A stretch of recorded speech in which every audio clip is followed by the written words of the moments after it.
And now the second one I got for you guys, for all my busy moms and dads just getting back to the gym that are tight and, you know, and have a lot of mobility issues, or some of my prior athletes like myself that have gotten injured before and just you're not doing enough mobility work.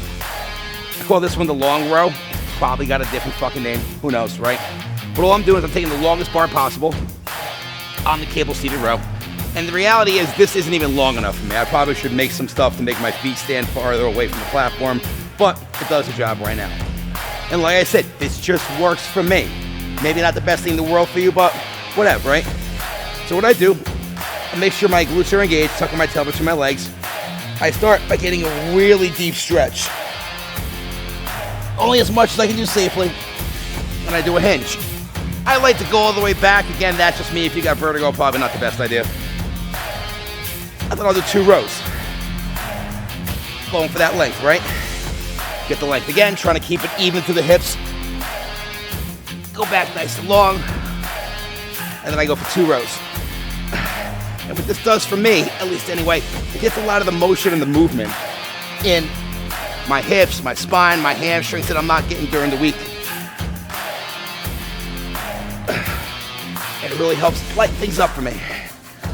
Now some people will probably say, oh my God, Jay, your technique and form. No shit. That's why I'm doing this exercise, because my technique and form is shit.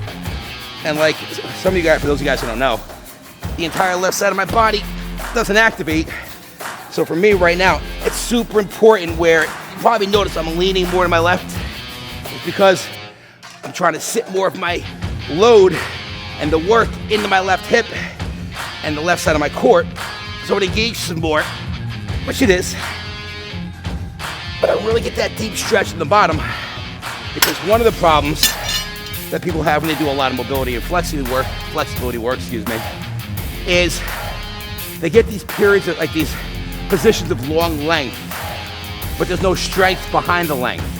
And then all that tension goes to the tendons and the ligaments, and that's where people get fucked up. Where, yeah, you might need to do some more stretching to prepare for it, but if you can put some strength behind the length you're trying to get into, now the muscles are able to keep up with the tendons and the ligaments, and you don't get the pulley injuries. That's number 2. Let's go check out now exercise number 3.